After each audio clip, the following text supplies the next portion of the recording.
सती माता जाती हैं यज्ञ मंडप में, सबके पूजा की व्यवस्था है, सबको सबका भाग दिया गया है, भोलेनाथ का भाग वहां पे नहीं यज्ञ में। जैसा अपमान देख करके सती जी बिल्कुल ग्लानि से जलने लगी और सोची कि ये अपमान देखने से तो अच्छा है कि शरीर का त्याग कर दिया जाए। एक तरफ मैंने अपने पति की आज्ञा का अवज्ञा किया, उनकी बातों की अवहेलना की, उसका दोष उसका पाप लगा, और यहाँ मैं अपने पति का अपमान देख रहा हूँ। मैं तो दो जगह से मेरा कहीं कल्याण नहीं है, अब तो मुझे इस शरीर के रखने का कोई प्रयोजन नहीं है। और ऐसा सोच करके जो अग्नि जल रही थी ना, हवन हो रहा था, उसी में कूद गई, खुद ही शरीर जलने लगा। अब तो सभी ऋषिगण तुरंत बुझाए, तब तक तो शरीर जल गया था। ये समाचार नारद जी के द्वारा शंकर जी को प्राप्त हुआ। शंकर जी क्रोधित हुए, अपने जो वीरभद्र आदि गण हैं उन सब को लेकर के, कृत्य आदि को लेकर के भगवान शंकर बिल्कुल विकराल रूप, जटा खोले, पटके जटा से एक विकराल दैत्य निकला, सबको लेकर के दक्ष के यज्ञ में पहुंच गए, वहां यज्ञ विध्वंस किया, और उसके बाद सब जगह केवल और केवल नरसंहार हुआ, कहीं यजमान का, कहीं पुरोहित का, और अंत में दक्ष के यज्ञ को काट दिया, दक्ष का यज्ञ कट गया। अब तो सब जगह केवल और केवल खून, रक्त हर जगह, सब जगह तहस नहस अस्त व्यस्त हो गया। कहाँ मंगल कार्य हो रहा था, सारा अमंगल हो गया। भगवान शंकर सती के शरीर को देखे, वियोग में उस शरीर को अपने कंधे पे लेकर करके घूमने लगे, हा सती हा सती हा सती। जो कामदेव को नष्ट करने वाले हैं, ऐसे भगवान शंकर जब प्रेम उड़ेलते हैं तो लगता है कि सारा प्रेम का सागर समाहित हो जाएगा। सती जी को लेकर के घूमने लगे।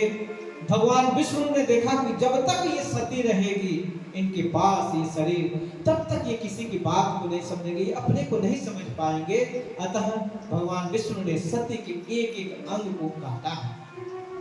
और सारे हरिद्वार में हो रहा था यज्ञ, भगवान शंकर कैलाश लेके चले, तो ये सारे जो देवियां हैं ना आपके इस हिमाचल में, ये सारे एक एक अंग जो है कटे हुए हैं। 52 शक्तिपीठ जो है 52 जगह गिरा था, तो ये 12 शक्तिपीठ है ना। तो तब भगवान शंकर के शरीर से जब सारा खत्म हो गया, फिर वो समाधि में बैठ गए।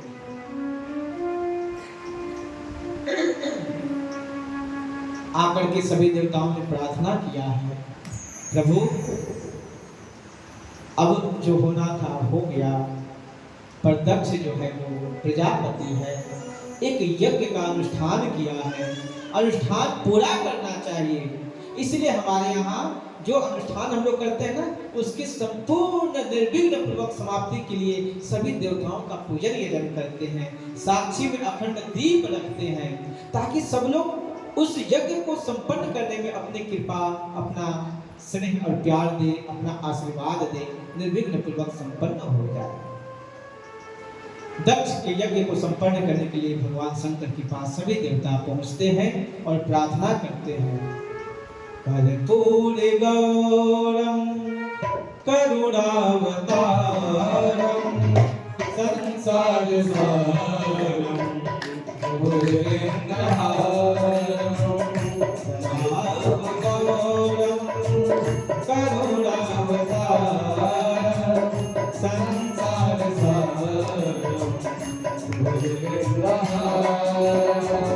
सदा वसंतम हृदयारविंदे, सदा वसंतम हृदयारविंदे, भवानी सहितं नमामि कर्पूर गौरम करुणावतारम संसार सारम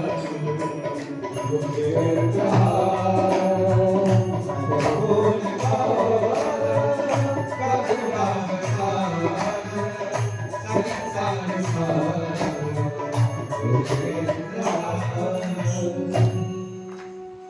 प्रार्थना किया, क्षणे रुष्टे क्षणे तुष्टे रुष्टे तुष्टे क्षणे क्षणे, जो हर एक पल में खुश हो जाए, एक पल में नाराज हो जाए, ऐसे भगवान है भोलेनाथ। उनका एक नाम है आशुतोष। आशु मतलब होता है शीघ्र, दोष मतलब प्रसन्न, जो शीघ्र प्रसन्न हो जाए, है ना। ऐसे हमारे भगवान शंकर हैं, जो अकारण ही करुणा करते हैं, तुरंत कभी क्रोधित हुआ तो तुरंत प्रसन्न भी हो जाते हैं। तो ऐसे भगवान शंकर को जो प्रार्थना किया है,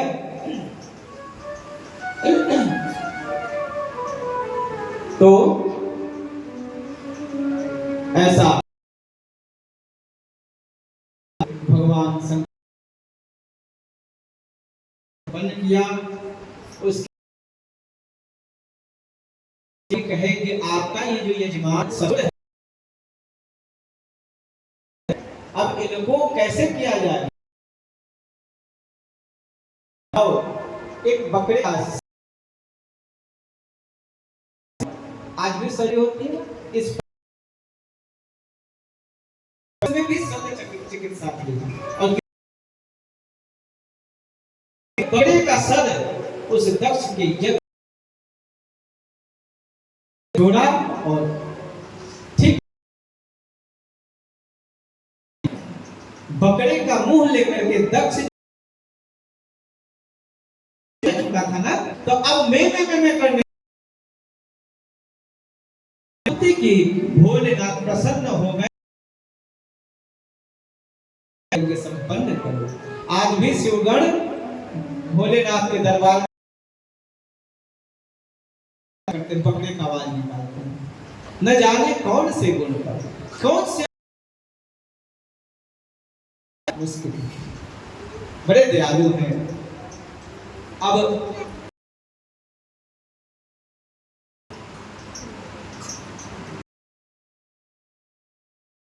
ये जो बड़े ये उत्तानपाद जी, उनका चरित्र सुनाया है।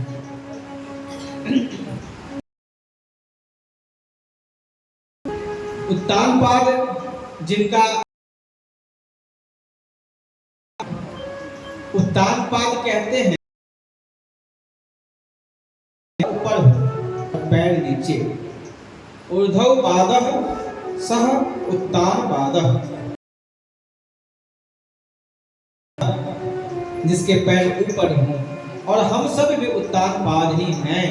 जब माता के गर्भ में होते हैं ना, तो पैर ऊपर होता है बालक का ऐसे, और सर नीचे, इस अवस्था में ऐसे पैर ऐसे दोनों बीच में।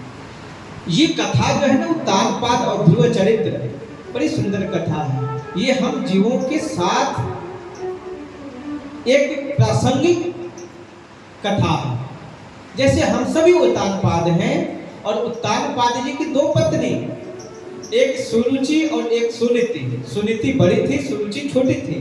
तो सुनीति जी और सुरुचि जी दो पत्नियां हैं, और उनके एक पुत्र हुए सुनीति के, जिनका नाम था ध्रुव, और सुरुचि के पुत्र हुए उत्तम। कथा आप सब लोग जानते ही हैं। आइए संक्षिप्त में स्पष्ट करते आगे बढ़े कि एक दिन ध्रुव जी जब अपने पिताजी के पास गए और कहा कि पिताजी की गोद में बैठना चाहा, नहीं बैठाया। ये सुरुचि और सुनीति जो है ना, जैसे हम लोग उत्तानपाद हो गए, तो हमारे अंदर भी दो तरह के मन हैं, एक रुचि और एक नीति, है ना। हमारा मन जो है दो है, एक आला मन, एक अदना मन, एक छोटा मन, एक अच्छा मन, एक रुचि पूर्वक कार्य करने वाला और एक नीति पूर्वक कार्य करने वाला। अभी आप कथा में बैठे, अब लगता है जी कथा का टाइम है जी, कथा में बैठना, चलो कथा सुनते हैं, ये नीति परक हो गया। और अभी मन कर नहीं, चलो खेलने चलते, चलो अपना दुकान ये कर लेते, वो कर लेते हैं। जब संसार की इच्छाओं को लेते हैं, वो रुचि परक होता है, मेरे मन में जो आएगा वही करेंगे जी। तो हमारे अंदर भी दो मन है, हम सब भी उत्तानपाद हैं, हमारे भी दो मन हैं। ये दो मन दो पत्नी के समान है। पर जो जीव अपने जीवन में नीति परक कार्य करता है, उसके घर में, उसकी बुद्धि में, उसके मन में ध्रुव जैसा पुत्र पैदा होता है। और जो रुचि कर कार्य करता है, जो रुचि को मान करके करता है, वह उसके यहाँ उत्तम वो अपने मन का कार्य करने वाला जन्म लेता है। तो सुरुचि और सुनीति। अब एक दिन जब ध्रुव जी गए, पिताजी ने नहीं बैठा, यानी वहां पे माता थी, सौतेली माता सुरुचि, उतर उतर, तुम अपने पिता की गोद पर बैठोगे, इस सिंहासन पर बैठोगे। अरे इस सिंहासन पर बैठने का अधिकारी तो जो मेरे गर्भ से जन्म लिया वो होगा। अगर तुमको इतना ही शौक है ना, तो जाओ भगवान से प्रार्थना करना कि मुझे अगले जन्म में सुरुचि के माता के गर्भ से जन्म देना, ताकि मैं भी अपने पिता के गोद में, अपने पिता के सिंहासन पर बैठ सकूं। अब इस तरह की बात जो ध्रुव जी ने सुना ना, रोने लगे। बच्चे थे, बालक थे, इस तरह की बात एक तो उतार देना, फिर उसके बाद इस तरह की बात कहना, लगे चेहार मार के रोने। वहीं पर उत्तान पार बैठा सोच रहा है, क्यों कुछ बोल नहीं रहा है, क्यों नहीं बोल रहा है? क्योंकि उस रुचि के वशीभूत हो गया है, सुरुचि जी के कहने में आ गया है, उनकी बातों के जाल में फंस चुका है। जब हम लोग भी जब रुचि की बात अपने रुचि के अनुसार करने लगते हैं ना, तो फिर हम मौन हो जाते हैं। जब रुचि की बात मानते रहेंगे ना, तो उस समय आपको एक बार कहेगा मन कि नहीं जी ये गलत है, पर वो गलत मन को हम दबा देते हैं। जैसे उत्तान पाद जानता है कि यहाँ पे गलत हो रहा है, सुरुचि गलत कह रही है, पर रुचि को बोलने की हिम्मत नहीं हो रही है। क्यों? क्योंकि उसके वशीभूत हो गए, उसके प्रेम पास में जकड़ गए। अंत में ये बात जाकर के ध्रुव जी अपने माता को कहे सुनाए कि माँ, मैं गया था भाषण देना, जहां मुझे कोई उतार न दे। छोटा बालक है, माँ की बातों को ऐसे सुनने लगे, और ऐसा छोटी माँ की बात का वैराग्य हुआ, ठेस पहुंचा मन में।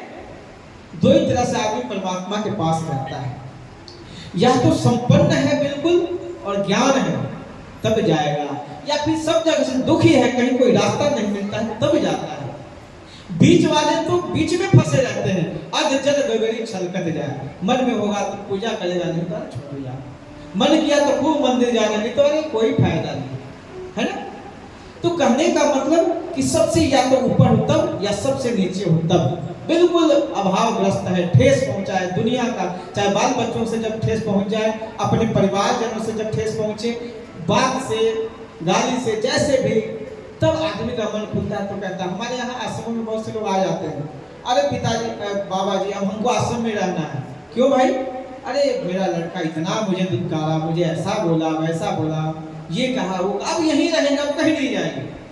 फिर 10 दिन बाद बहू बेटा आते हैं, अरे चलो पिताजी हो जाता है, कह देते हैं चलो, फिर चला जाता है। बात सुन सुन के तो कभी कभी मन में ये ठेस लग जाती है। ध्रुव जी का मन इतना बिंद गया था बातों से कि वो रात्रि में सोचते सोचते रहा नहीं गया, और रात्रि को निकल गए, जंगल में तप करने चले गए। नारद जी से मुलाकात होती है, नारद जी ने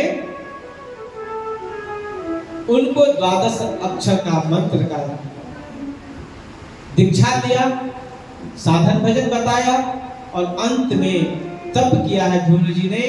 धीरे धीरे अन्न खाना छोड़ा, फल खाना छोड़ा, जल पीना छोड़ा, अब वायु भी धीरे धीरे रोकने लगी। इतनी कठिन तपस्या की, अंत में प्रभु ने दर्शन दिया है, और दर्शन दे करके ध्रुव जी को कृतार्थ किया। ध्रुव जी को एक ऐसा लोक दिया जिसको कहते हैं हम लोग ध्रुव लोक। उनके ध्रुव जी के नाम पे ही उस लोक का नामकरण कर दिया कि ध्रुव, ये देखो ऊपर आकाश में जो तारामंडल प्रकाशित हो रहा है ना, वो लोक बना है, अभी तक वहां कोई नहीं है। आज से मैं तुझे उस लोक का राजा बनाता हूँ, और तुम्हारे ही नाम से उस लोक का नाम भी रख देता हूँ, वो ध्रुव लोक होगा। आज भी आकाश में जहाँ सप्त ऋषि होते हैं ना, उनके ऊपर देखिएगा एक तारा बड़ा चमकता है, उसको ध्रुव तारा कहते हैं। 33,000 तक ध्रुव जी ने पृथ्वी पर शासन किया है। इला और भ्रमि उनकी पत्नी है, उत्कल आदि उनके पुत्र हुए। अपने पुत्रों को राज्य दे करके ध्रुव जी चले अब भजन करने को हुए। एक दिन मृत्यु देवता आकर के निवेदन किए कि प्रभु आप भक्त हैं, मुझ में वो साहस नहीं है कि मैं आपको छू सकूं। आप भगवान के इतने प्यारे हैं कि मेरी हिम्मत नहीं होती है, पर इस मृत लोक का एक नियम है कि यहाँ जो आता है ना उसको हमसे होके गुजरना पड़ता है। अतः प्रभु भगवान के पार्षद आपको लेने के लिए आए हैं, आप मेरा स्पर्श कर करके और आप इस विमान पर बैठ करके चले जाइए। मृत्यु देव के सर पर भगवान मृत्यु देव के सर पर ऐसे किया मृत्यु देव ने, और ध्रुव जी ने उनके सर पर पैर रख करके, क्योंकि विमान ऊपर था ना, नीचे तो जमीन में सट नहीं सकता है, देवलोक का है, तो ऊपर उनके पैर रख करके मृत्यु देवता के और विमान पर जाकर के बैठ गए।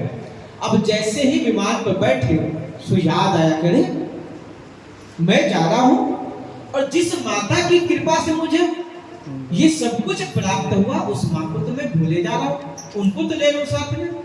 तो जैसे ही जो देवता के पार्षद थे, पार्षदों से कहा क्या हुआ? कहा कि मुझे अपनी माँ से मिल के उनको साथ लेके आना है, मैं अपने माँ को लेके साथ में चलूंगा। पार्षदों ने कहा कि ध्रुव जी क्या बात करते हैं, अरे जहां आप जैसे भक्त हो वहां उनकी माता पीछे रहेंगी क्या? अरे कहा जाता है कि जिसके यहाँ भक्त एक भक्त हो जाए तो कुलम पवित्रम जननी कृतार्था वसुंधरा पूज्यवती चतेना अपार समृद्ध सुख सागरेस्मिन् लीनम परे ब्रह्मणि यस्य चित्तः। जिसका चित्त भगवान के भजन में लग जाता है, क्या उसकी माँ ही कृतार्थ होती है? अरे उसका कुल पवित्र हो जाता है। कुलम पवित्रम जननी कृतार्था, उसकी माँ कृतार्थ हो जाती है। अंत में कहा कि तो वो देखिए ऊपर आपसे पहले आपकी माता जी को विमान में बैठाया गया है। ध्रुव जी ने देखा माता को, कृत्य हो गए। कहा कि जिससे प्रभु के नाम से मैं ये सब कुछ प्राप्त किया, उस प्रभु के नाम का हमेशा चिरंतन बना रहे। ये भावना हम सब की होनी चाहिए। ये कथा कीर्तन सुनने के बाद प्रभु ये प्रेम सदा भरपूर है। इसलिए अरे मैं तो जपूं सदा तेरा नाम, दयालो दया करो, दयालो दया करो। मैं तो जपूं सदा तेरा नाम, दयालो दया करो। मैं तो जपूं सदा तेरा नाम, दयालो दया करो। दयालो दया करो, दयालो दया करो, कृपालो दया करो, कृपालो दया करो। मैं तो जपूं सदा तेरा नाम, दयालो दया करो। मैं तो जपूं सदा तेरा नाम, दया।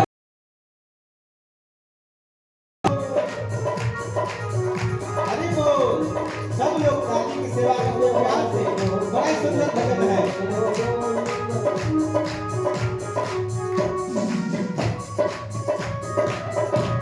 हरि बोल।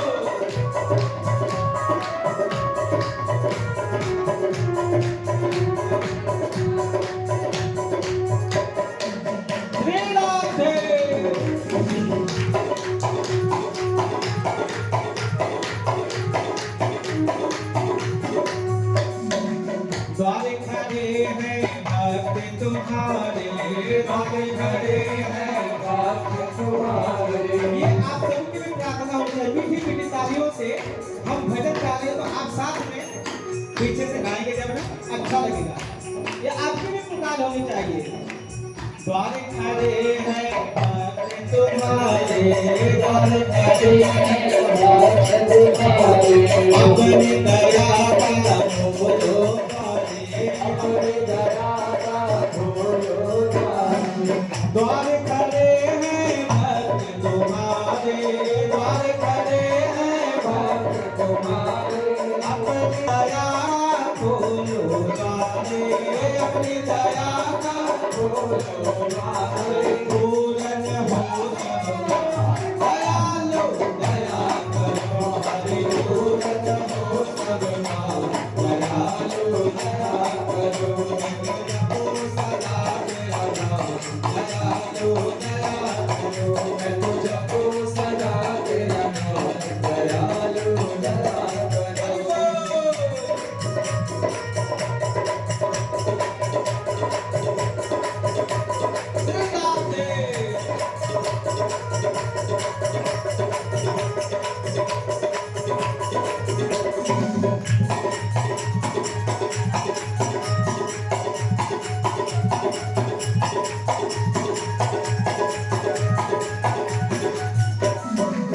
और प्रभु जब थोड़ा मौका मिल जाए घर के काम से तो थोड़ा आपका कीर्तन कर लो, आपका स्मरण कर लो, ऐसी शक्ति देना। भजन के नाम में तेरा, भजन के नाम में तेरा, भजन के नाम में तेरा, भजन के नाम में तेरा, उठ नाम ध्याओ मैं तेरा, नाम ध्याओ मैं तेरा, कृष्ण कृष्ण श्री राम, हरे कृष्ण कृष्ण श्री राम, दयालो दया करो, हरे कृष्ण कृष्ण श्री राम, दयालो दया करो, सदा तेरा नाम, दयालो दया करो, सदा तेरा नाम, दयालो दया करो।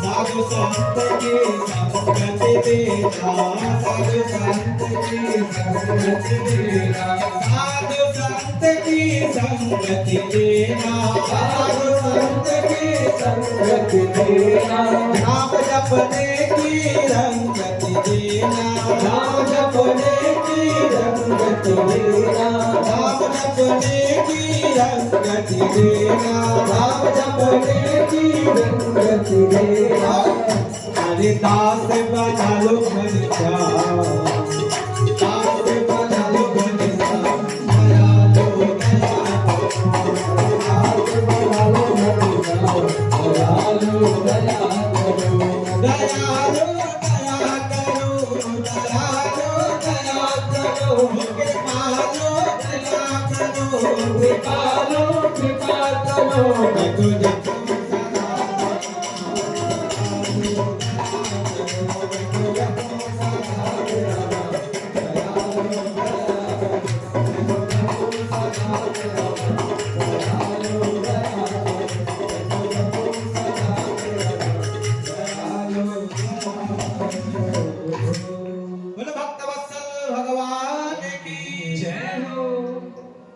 श्रीमद् भागवत महापुराण की जय।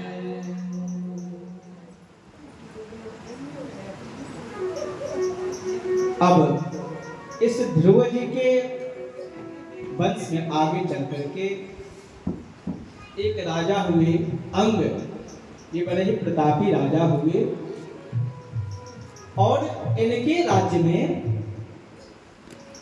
सब इतने खुश प्रसन्न थे, बड़ा ही सदाचार का जीवन जीते थे। पर इनके घर में इनका एक पुत्र हुआ जिसका नाम था वेद। ये जब वेद बड़ा हुआ ना तो जबरदस्ती अपने पिता को लगा परेशान करने। पिता तंग आकर के एक दिन रात्रि में घर से भाग, क्योंकि व्यक्ति जब भी हारता है अपनों से हारता है, चाहे वो मन का दुश्मन हो या घर का। जब भी हारा है व्यक्ति अपने से हारा है। पराजित करने के लिए हम दूसरों से लड़ लेंगे, दूसरों को बोल लेंगे, लेकिन अपनों के सामने हम कुछ नहीं कह पाते। जब भी अगर हमारा आत्महन, अगर हमारा कहीं न कहीं परमार्थिक दृष्टि से देखा जाए, अगर मेरा कल्याण नहीं होता उसका कारण भी हम ही होते हैं। हम अपनों से हारते हैं, अपने स्वभाव से, दूसरे से नहीं। उसी तरह से अगर लौकिक दृष्टि से देखें तो व्यक्ति हर जगह एक पढ़ा लिखा प्रोफेसर, एक पढ़ा लिखा डॉक्टर, इंजीनियर,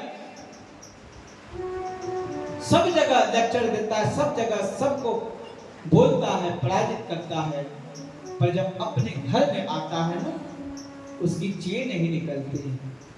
उससे जोर से या तो उसकी पत्नी या उसका बेटा डांटता है, बेचारा उसका प्रोफेसर का सारा ज्ञान बस कॉलेज तक ही सीमित होता है। घर में आता है फिर सारा कुछ भुला जाता है।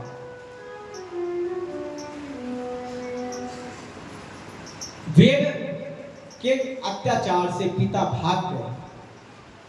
बेन अगले दिन देखा पिताजी नहीं है, कहा बड़ा सुंदर मौका है, स्वयं राजा बना, पर इतना दुष्ट निकला कि अपने राज्य में हवन पूजन यज्ञ आदि सब बंद करवा दिया। तो बंद करो, ये सब ढोंग ढकोसला है, हमको राजा हम हैं, हमें भगवान मानो। वे जो मंत्री राज्य में हुआ करते थे, जो राज्य के राजा को, राजा का मार्गदर्शन किया करते थे, मंत्रियों ने सोचा, गुरुजनों ने सोचा कि वेद का अत्याचार तो बढ़ते जा रहा है, ये इतना क्रूर होता जा रहा है। सोचा चलो इसको चल के समझाएं। समझाने के लिए गए थे, नहीं समझा। तो एक तमाचा मंत्री को क्रोध आया और मारा, वेद वहीं पे गिरा और वो भी मर गया। उसके शरीर का मंथन किया गया। मंथन से मंथन करते करते जब उसके बाजू का मंथन किया गया तो उसमें से एक बालक प्रकट हुए, जिनको पृथु जी कहते हैं। बोले पृथु महाराज की जय। दूसरे बाहों का मंथन किया गया तो उसमें से एक बालिका प्रकट हुई। ये साक्षात लक्ष्मी देवी स्वरूपा कन्या थी। ये दोनों बड़े हुए लक्ष्मी और नारायण। जो पृथ्वी जी है ना, ये नारायण के ही अवतार है। दोनों ने राज्य का संचालन करना प्रारंभ किया और पृथु महाराज देखिए, दुष्ट के प्रभाव से सज्जन भी, अच्छे अच्छे लोग भी उसके पुण्य, उसके दुराचार से, उसके पापकृत कर्म से नारुष्ट होकर के जो उनके पास आशीर्वाद कुछ होता है ना, वो सब देना बंद करना। भी हमारे पास नहीं, हमें देंगे। कई बार दुर्योधन माता गांधारी के पास गया और कहा कि माँ, तू पांडवों को कह दे विजयी भव, तू मुझे एक बार कह दे, तू शिव भक्ता है, मुझे पता है तू एक बार कह देगी कि दुर्योधन विजयी भव, मुझे कोई नहीं हरा सकता, पर तुम कहती नहीं हो। आज मैं प्रणाम करके तुमसे जिद करके मानता हूं, तुम कह दो मां विजयी भव। गांधारी कहते कि बेटा, कौन मां नहीं चाहेगा कि मेरा पुत्र विजयी हो, पर बेटा मैं चाहती हूं कि तुझे ये आशीर्वाद दूं, पर मेरे मुख से निकलता ही नहीं है। कहने का मतलब कि जब आदमी का गलत कार्य में रत हो जाता है व्यक्ति ना, तो उस समय अच्छे लोग अपना आशीर्वाद या पुण्य देना बंद कर देते हैं। वेद के अत्याचार से पृथ्वी देवी अन्न औषधि आदि देना बंद कर देती है ना। उसके अत्याचार से, उसके दुराचार से, उसके पाप कर्म से पृथ्वी पर अब अन्न नहीं होता था। हर जगह जो है अकाल पड़ जाए, जल की दृष्टि ना हो। अंततः पृथु महाराज ने पृथ्वी का दोहन किया और अंत में पृथ्वी देव को प्रसन्न करके सभी औषधि अन्न आदि प्रकट किया। बोलो पृथ्वी महाराज की जय। इन्हीं के वंश में आगे चल करके महाराजा प्राचीन में बढ़े हुए जो पशुओं को बलि दिया करते थे, नारद जी ने समझाया कि प्राचीन बढ़ी ये क्या कर रहे हैं। जिस पशु की बलि देते हो ना, वो सारे पशु तुम्हारी प्रतीक्षा में है कि तुम कब मरो। महाराज ये क्या कह रहे हैं, हम तो यज्ञ करते हैं और यज्ञ में बलि देते हैं। नारद जी ने कहा कि ये यज्ञ करने का क्या फायदा जब तुम बलि दो? क्या महाराज बिना बलि का कोई यज्ञ संभव होता है? नारद जी ने बहुत समझाया और कहा कि प्राचीन बलि, ये बलि की जो व्यवस्था है ना, आज भी बहुत से लोग बहुत जगह ये सोचते हैं कि बलि देना चाहिए तब कोई यज्ञ हवन, कहीं कहीं किसी के कुल में परंपरा है, पर हाँ बलि देने की जो प्रथा है ना उसको समझना चाहिए।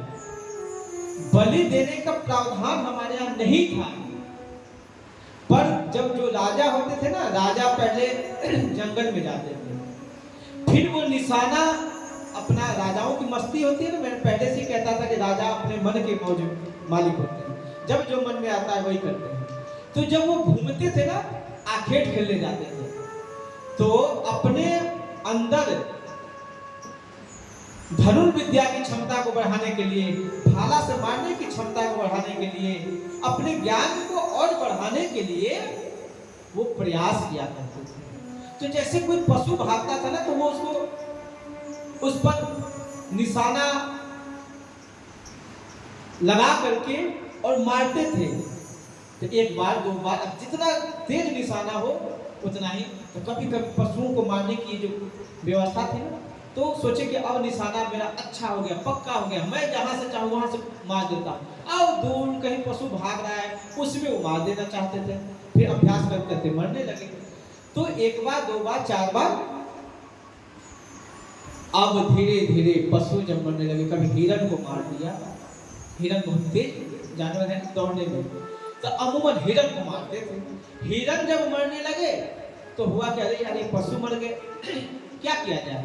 उसी में किसी किसी की वृत्ति होती थी मांस खाने की। भाई जन्म से तो हर व्यक्ति का कुछ ना कुछ संस्कार लेके आता है, किसी किसी का कुछ संस्कार जग गया, सोचा कि ये पशु तो मर ही गया, क्या करें, इसका मांस बना के खाना। जो छोटे प्रजाति के लोग थे, जो मांस आदि खाते ही थे, ऐसे लोगों को देख करके कभी कभी मन जग जाए, तो उन पशुओं को बना करके खाने लगे राजा। अब तो आखेट खेले और पशु को मारने लगे। अब जो मंत्री थे, गुरु थे, संत थे, वो लोगों ने सोचा कि अरे ये क्या करने लगे, राजा तो ये भक्ष खाने लगे, ये तो सब मांसाहारी होते जा रहे हैं। तो उस मांसाहार की प्रवृत्ति को एक राजा खाया, दूसरे राजा को पता चला, करे वहां का राजा तो इतना निशानाबाज है, मारता हिरण को चलते हुए दौड़ते हुए मार देता है और मार करके उसका मांस खा जाता है। अब एक राजा फिर दूसरे राजा की प्रेरणा लेने लगा। ऐसे गलत कार्य तो जल्दी आदमी सीखता है, तो खाने लगे, ऐसे प्रवृत्ति बढ़ने लगी राजाओं की, और अधिक से अधिक राजा लोग मांस खाने वाले हुए। एक तो क्षत्रिय होते थे, ऊपर से मांस खाने की प्रवृत्ति और क्रोध। अब तो संतों ने सोचा कि ये कुप्रवृत्ति राजाओं में घुस गई है, इसको कैसे निकाला जाए। इस रिवाज को, मतलब इस प्रथा को खत्म करने के लिए कि लोग मांसाहारी न हो, तो इस मांसाहार भक्षण पर रोक लगाने के लिए संतों ने कहा कि राजाओं, तुम मांस खाना चाहते हो तो उस मांस को भगवान को पहले अर्पित करो, यज्ञ करो, और उस यज्ञ में पशु जो मारते हो ना, उसकी बलि को दे दो, फिर उसको खाना। अब इस तरह से संतों ने सोचा, गुरुजनों ने सोचा कि इस तरह से कभी कभी ये लोग जब यज्ञ करेंगे तब बलि देंगे, और बलि देंगे तो खाएंगे। इस तरह से जो प्रतिदिन खाने की प्रवृत्ति है ना, वो समाप्त हो जाएगी। संतजन युक्ति से मुक्ति करते हैं, है ना। इसीलिए संतों का सानिध्य इसीलिए ग्रहण किया जाता है कि हमारे सद्गुरु वैद्य वचन विश्वासा, वो अपने वचन से हमारे विधि व्यवस्था के अनुसार हमें दवा देते हैं, हमें क्या करना चाहिए, कैसे करना चाहिए। इसलिए हम गुरु की शरणागति ग्रहण करते हैं। एक बार सच्ची घटना है, गुरुदेव के पास एक शिष्य आया, कोलियरी उधर बंगाल में कोयले की खदान है, तो उधर सब बड़े पीने वाले होते हैं, शराब बहुत पीते हैं, सब काम करेंगे, खूब मेहनत खूब करेंगे, पर खूब शराब पीते हैं। एक चेला बना गुरु जी से, तो कहा कि महाराज जी, मैं चेला तो बनूंगा, पर मेरी एक शर्त है, मैं शराब नहीं छोड़ूंगा, बाकी आप जो कहिएगा सब करना है। महाराज ने कहा बेटा कोई बात नहीं है, तुम शराब पीना। उसकी घरवाली अच्छी थी, भक्ति भाव की थी, और वो शराब पिए तो इतना पीता था, खुद पिए अपने दोस्तों को पिलाए, और जो पेमेंट मिलता था ना वो तो बस 2-4 दिन में खत्म, फिर कर्ज लेकर के दुकान से और खाता था। तो इतना पैसा कलेरी में है, एक मजदूर को 60,000 70,000 मजदूरी है हमारा, मजदूर को उसको तो 1.5-2 लाख जो अच्छे ग्रेड में है, इतना पैसा है। तो पैसा बहुत मिले पर कुछ बचे नहीं। अब पत्नी बड़ी परेशान थी, तो महाराज जी जब गए वहां तो ये कही महाराज जी से, महाराज जी हमारे पति को सुधार देते, वो पीते हैं, किसी तरह से उनको दीक्षा दे देते। तो वो किसी तरह से कह करके अपने पति को समझा करके तैयार की दीक्षा के लिए। वो तैयार हो गया, कहा कि ठीक है देखो तुम्हारे गुरु जी आएंगे, हम सब करेंगे, दक्षिणा भी देंगे, आरती भी करेंगे, फल फूल लाएंगे, कपड़ा लत्ता सब देंगे, पर सुन लो हम शराब नहीं छोड़ेंगे। कहा ठीक है कोई बात नहीं। गुरु जी के पास जाकर के बताई तो महाराज जी ने कहा कि बेटा मुझे पता है तू शराब नहीं छोड़ेगा, ठीक है शराब मत छोड़ना, कोई बात नहीं, शराब पीना, हम तो इसलिए तुमको चेला बना कि तुम और शराब पियो। कहा कि गुरुजी ऐसा गुरु मैं खोज ही रहा था बहुत दिन से, जो ये कहे कि हाँ तुम शराब पियो। अच्छा गुरुजी ये बताइए कि शराब पिएंगे और बाकी सारा कार्य करेंगे? कहा कि ठीक है, मेरा भजन नाम जो दे रहा हूँ उसको जपोगे ना? तो हाँ ठीक है। कहा ठीक है, तू शराब जब पीना ना, एक महाराज जी मन में क्या पाया, रुद्राक्ष की माला बना, तो माला दिया और कहा कि इसको शराब में डुबा देना, ठीक है ना? और पहले दिन 1, दूसरे दिन 2, 3 ऐसे करके इसको तुम जितनी बार नाम जपते हो ना, तो इसको नाम जपना ओम नमः शिवाय। तो बेटा 11 से शुरू करना, ऐसे ओम नमः शिवाय, ओम नमः शिवाय, माला को डालना उसमें, तो 11 बार से ही शुरू करना, कम से कम 11 बार। बेटा इससे अधिक तुम जितना कर सकते हो। कहा कि गुरु जी तो बहुत अच्छा है। अंत में महाराज जी ने कहा कि बेटा एक बात है, शराब तुमको 2 ही टाइम पीना है, ठीक है? सुबह और रात्रि को सोने के टाइम में। सुबह में जब तुम जाते हो पीते हो, क्योंकि तुम तो दिन भर पीते हो, 2 बार पीना, सुबह में पूजा के बाद पीना। कहा कि ठीक है। तो कहा कि जब पूजा करने बैठना, पूजा कर लेना, तो 11 बार इस रुद्राक्ष को ना शराब में डुबो करके, जैसे तुम जपते हो डुबाना, ओम नमः शिवाय, ओम नमः शिवाय, और दोबारा फिर 1 गिलास के बाद 1 बूंद भी उसमें नहीं तुमको डालना है। कहा कि महाराज जी 1 गिलास उसका भर देना? क्या महाराज 1 गिलास बहुत है, उसमें तो मस्ती आ जाएगी। कोई बात नहीं है। अब देखिए युक्ति से मुक्ति, वो रुद्राक्ष का माला उसमें डाले ना, तो ओम नमः शिवाय, ओम नमः शिवाय ऐसे करें। एक तो भगवान के नाम जप से, और दूसरा जो माला डालता था ना, तो थोड़ा सा अल्कोहल होता, उड़ता रहता है, थोड़ा कम भी होता है, तो वो डाले तो थोड़े गिलास की मात्रा भी अल्कोहल की कम हो गई। दूसरा बार डालता तो भाव को भाव अलग आलसम, अब जैसे वो शराब तो पी लेता था, उसका नशा तो होता था, तो लेकिन अब धीरे धीरे गुरु जी ने कहा था कि 11 से शुरू करना, और बेटा इसको आगे तक ले जाना है, 108 बार जपना। तो ऐसे धीरे धीरे करता था, तो थोड़े थोड़े उड़े तो पता नहीं चले, पर एक टाइम ऐसा है कि उसकी गिनती बढ़ती चली गई, 108 तक पहुंच गया। पर 108 तक डुबाते डुबाते उसके अंदर का जो अल्कोहल शराब था, उसकी मात्रा घटते घटते थोड़े से इतने पे आ गई, और उसकी आदत भी, अब गुरु जी में निष्ठा तो थी, अब गुरु जी को वचन दिया कि गुरु जी आप जो कहेंगे सब मानूंगा, बस शराब नहीं छोड़ूंगा। गुरु जी ने कहा तो शराब पियो, तो शराब तो पी रहा था। अब देखिए धीरे धीरे डुबाते डुबाते शराब की मात्रा भी कम हो गई, और नाम जपते जपते उसकी बुद्धि भी शुद्ध हो गई। परिणाम हुआ कि एक दिन इतना बचा था गिलास में शराब, पूजा करके आया, और जब ये सारा कुछ कर लिया, उसके बाद गिलास को देखा, था इतना सा पीता है, कहा 1 गिलास, दिन भर में 5 गिलास। गुरु जी ने कहा कि 2 गिलास पीना। अब ये 2 गिलास में 2-2 घूंट बचे हैं, और सब कहता है कि तुम शराबी हो, शराबी हो। अरे राम राम, मैं कितना पतित हूँ, शराब भी पीता हूँ गुरु महाराज जी के आज्ञा से। गुरु जी तो और किसी को तो नहीं कहे कि शराब पीना, शराब पीना तो गलत है, पर मेरे जैसे पापी को उन्होंने छूट दे दिया कि तू शराब ही पी, पर मेरा नाम जपना। अरे ये 2 घूंट के लिए मैं इतना बड़ा पाप करता है।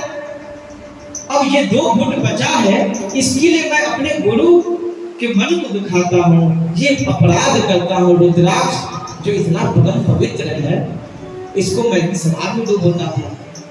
उसकी बुद्धि शुद्ध हो गई महाराज, और उस 2 घूंट को देख करके कहा कि अब इसको क्या पीना है, इससे न तो मुझे नशा आती है और न इससे मुझे कुछ, अब तो इससे अच्छा लगता है कि ना पीऊं। और बैराग की जगह मन में उस 2 घूंट को शराब को पटक दिया, ऐसे गिलास फूटा, शराब बह गया। बोले राधे राधे राधे। संत जन जो है ना युक्ति से मुक्ति करते हैं। नारद जी ने समझाया, कहा कि देखो, तो संतजन जो थे ना, जो राजा लोग खाते थे मांस, उनको समझाया, कहा कि जब तुम यज्ञ करोगे ना, उस यज्ञ में जब पशु की बलि दोगे तो भगवान को चढ़ा देना। अब ऐसा नहीं कि हमारे देवता पशु खाते ना, ये तो हुआ कि चलो कम से कम भगवान को अर्पित करोगे, तो कम से कम ये तो होगा कि चलो भगवान को चढ़ा के खाया। इसलिए तुम ही निवेदित भोजन करही, प्रभु प्रसाद पट भूषण करें।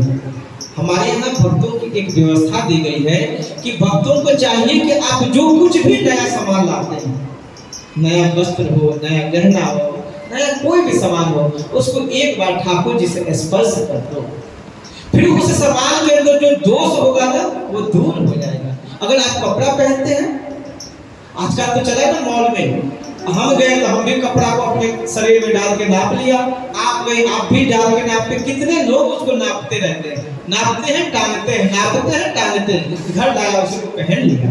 पता नहीं किसके शरीर से कैसे ऊर्जा निकलती है, कौन किस विचार का है। इसलिए सबके वस्त्र आदि सबके सामान को से परहेज करने की व्यवस्था है। इसलिए संतजन लोग भाई साधु लोग बड़े ये ऐसे नहीं जी वैसे नहीं, ये परहेज हमारे यहाँ विधि और निषेध, ये जो व्यवस्था दी गई है उसके पीछे आज लोग जो कहते हैं ना कि सनातन में हिंदुओं में भेदभाव है, छोटे जातियों को दूर करते हैं, बड़े जातियों को रखते हैं, तो कहीं कहीं खान पान का ये सब जो है ना, ये विधि और निषेध है। जो अभक्षा भक्ष प्राणी है, जो गलत कार्य करता है, जो गलत खाता है, उससे निषेध करने की व्यवस्था थी। और विधि था कि इस विधि से पूजा करो, और यहाँ इस तरह से निषेध है। तो उसको हम समझ नहीं पाते हैं और उसको हम एक इश्यू बना करके समाज में परोसने लगते हैं। तो आप जो कुछ भी लाते हैं घर में ना, उसको भगवान को अर्पित करके फिर ग्रहण करिए, उसका दोष समाप्त हो जाता है। कोई भी वस्त्र, अन्न, फल, फूल, कुछ भी। तो संतों ने समझाया और कहा कि इस तरह से करो।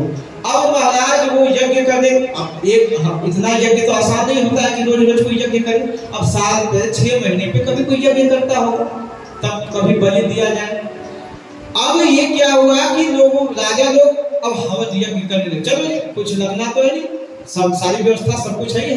तो कहते थे खूब यज्ञ करो और रोज प्रतिदिन पशु का बलि दो और हम खाएंगे।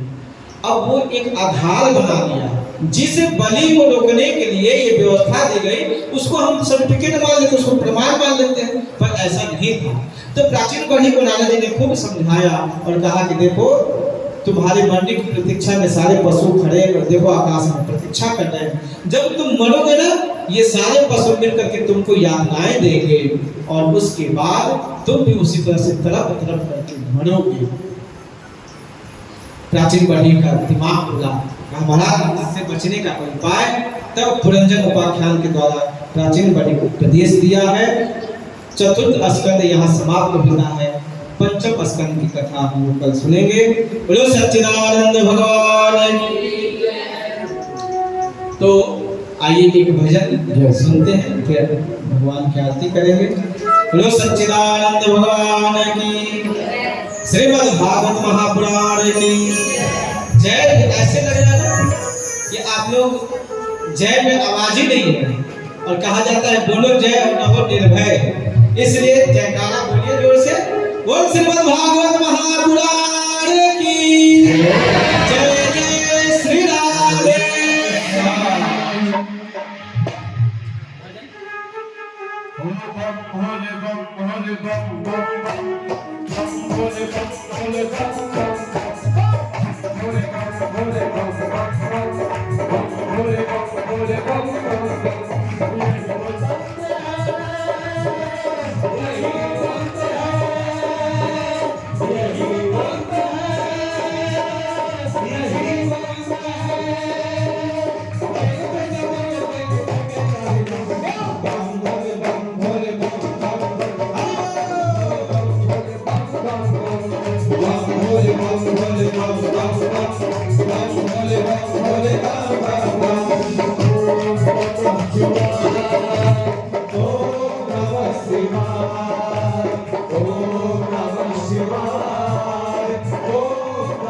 शिवाय।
सभी लोग अपने अपने जगह पे खड़े हो जाइए।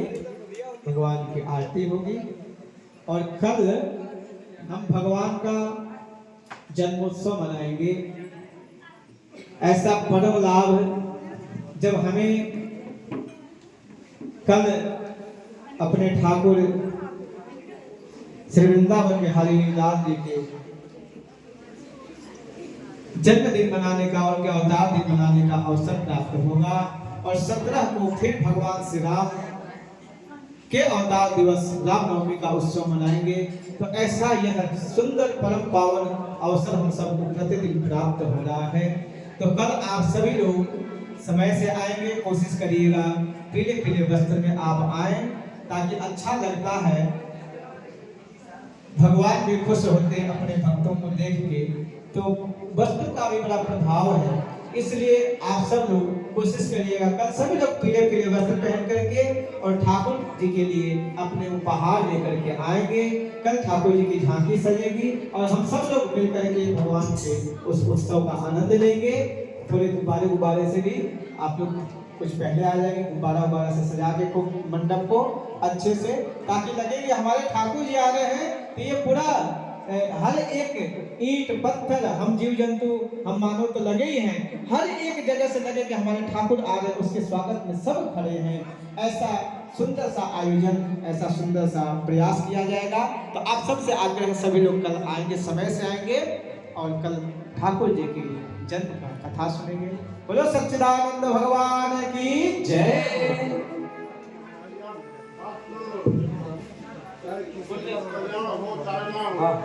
इस बच्ची का सबसे पहले कल्याण होगा और ये देवी बन जाएंगे, इनका पूजा होगा। बोलो भागवत भगवान की जय। अब आइए आरती कर लेते हैं।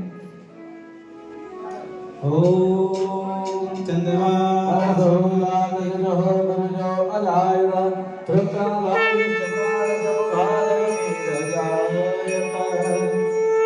श्री बांके बिहारी तेरी आरती बांके बिहारी तेरी आरती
प्यारे तुम हरिदास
यजमानस्य महेशामि राहते सर्वत्र सर्वदा हरि ओम व्यवसाय जगन्नाथ सर्वं शान्तिः पृथ्वी शान्तिरापः शान्तिरोधनयः शान्तिः वनमलयः शान्तिर्स्य देवाः शान्तिर्ब्रह्म शान्तिः सर्वगुं शान्तिः शान्तिरेव शान्तिः सामा शान्तिरेधि ओम यज्ञेन जगोयन्तदेवा साधिधर्माय प्रथमानासन् ते हलाकं महिमानः सचक्रैक भुवे साध्याः सन्देवाः ओम एकदन्ताय विद्महे वक्रतुण्डाय धीमहि तन्नो दन्ते प्रचोदयात् महालक्ष्मै च विद्महे विष्णुतमे च धीमहि तन्नो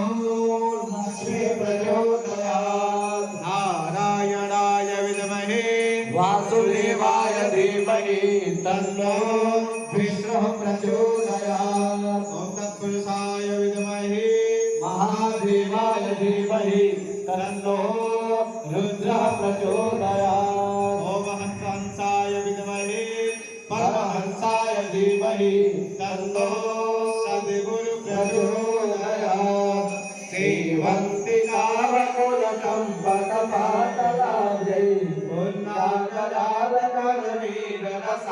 पुष्पै बिल्वा प्रवाल तुलसी दलबन्धदेवी त्वां पूजयामि जगदीश्वर मे रैरा नाना सुगन्ध पुष्पाणि च पुष्पाणि परमेश्वरः बोले श्रीमद् भागवत महापुराण की जय व्यासदेव महाराज की जय सुखदेव स्वामी की जय सत्य सनातन धर्म की जय रामचंद्र भगवान जय